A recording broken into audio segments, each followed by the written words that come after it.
Hello there, welcome to Genesis Models. My name is Bob Waldron, and in this video we're going to be taking a look at HobbyBoss's 1/48 scale ME262 A-1a stroke U1. Really good looking kit here. This kit was released in, what was it again? It was new tooled in 2010.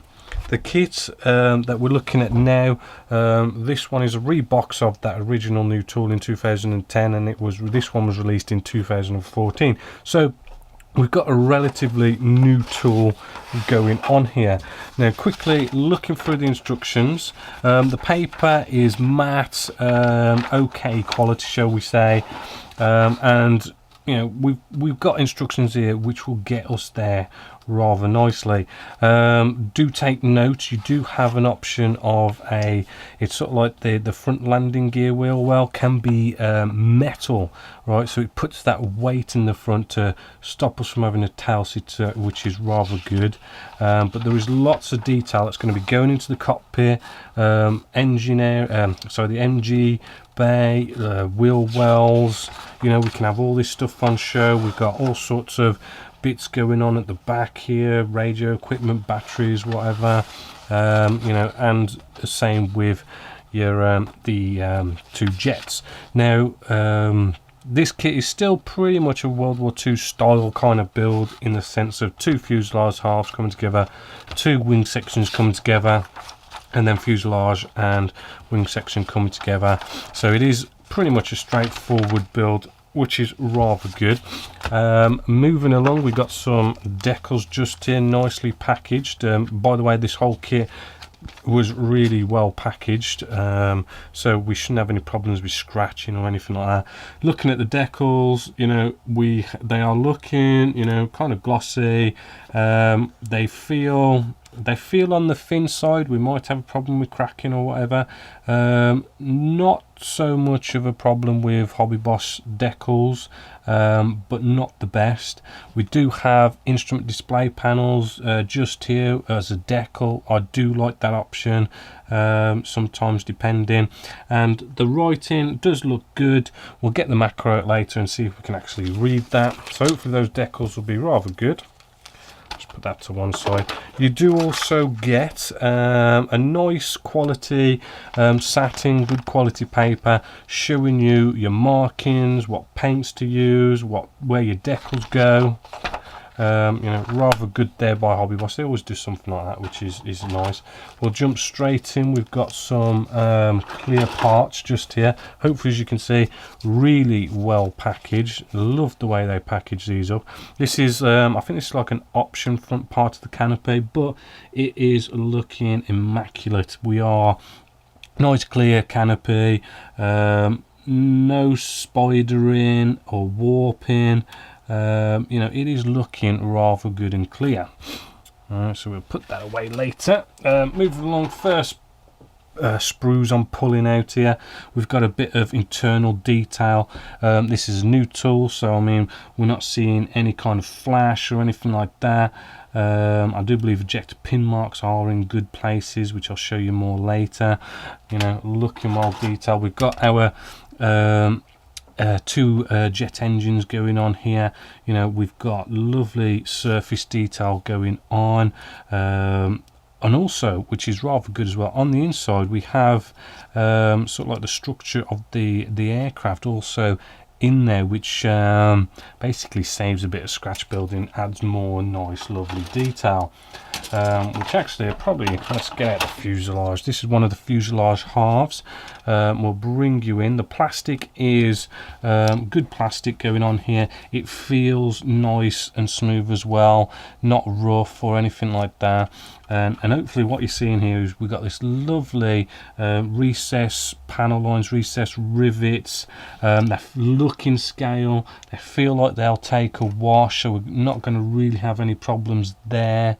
Not only that, it's like when it wraps around, normally you can get the recesses starting to fade, but no, it just carries on lovely and stays nice and crisp and uniform all around. We turn this over, and on the inside we have all this lovely detail all sort of around, just the same as the engines, which really kind of gives our inside that lovely detail. And what ejector pin marks are here are hardly noticeable, which is also rather good. Moving along to wing section, hopefully what you're going to see here is, again, we've got absolutely gorgeous detail going on the underside with our rivets and recessed panel lines, all sorts of sort of different size recesses of rivets and everything, rather good. Same with going on top as well, absolutely gorgeous. So not bad there at all for HobbyBoss. Then we have a bunch of pieces for odds and sods here and there. Our wheels, I think, actually are looking really well detailed, if you ask me. Moving along, you know, really sort of goes deep in there, the molds, very nice indeed. We have our wheel well bay doors, landing gear doors, you know, looking nice and detailed. We flip it over and we don't have any ejector pin marks inside our wheel well doors, which is rather good that they've actually not done what a lot of manufacturers can do. We've got, let's bring this around, we've also got our instrument display panel just here, and hopefully you're liking, you know, we've got some good detail going on in there. But if we flip it over, right, we've also got detail going on at the back as well. You know, drill some holes, back some wires in there, look fantastic. And that's another sprue. Let's move this along. We have also, we've got MGs going on as well. These are looking nicely detailed because we can have all that MG bay opened up and show it all off, because there's enough detail in there to do that out of the box. Maybe a slight bit of scratch building. And we also have some panels here as well. Hopefully you can see good detail. But what's really good about this is there is no ejector pin marks on the inside of these as well, which I do find a lot of manufacturers, if they have these panels, there's normally some sort of ejector pin mark going on inside there, which, you know, they don't, which is rather good. Moving along, we have another sprue here for our clear parts, which well packaged, and hopefully, as you can see, we are looking very nice, crystal clear, no marks, no scratches, no warping, no nasties, absolutely gorgeous.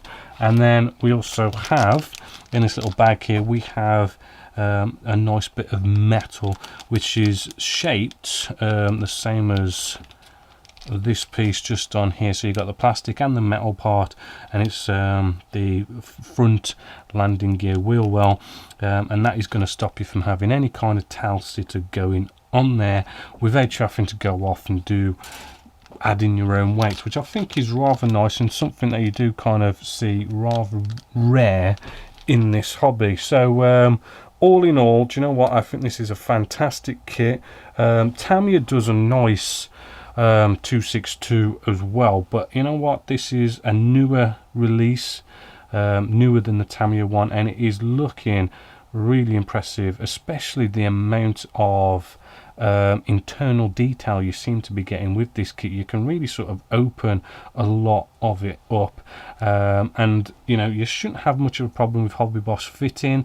They do tend to go together rather well, HobbyBoss does, and the detail on this is looking really good. So hopefully you've enjoyed this inbox review of HobbyBoss's Messerschmitt 262. So until next time, my name's Bob Waldron, this is Genesis Models, and I hope you've enjoyed.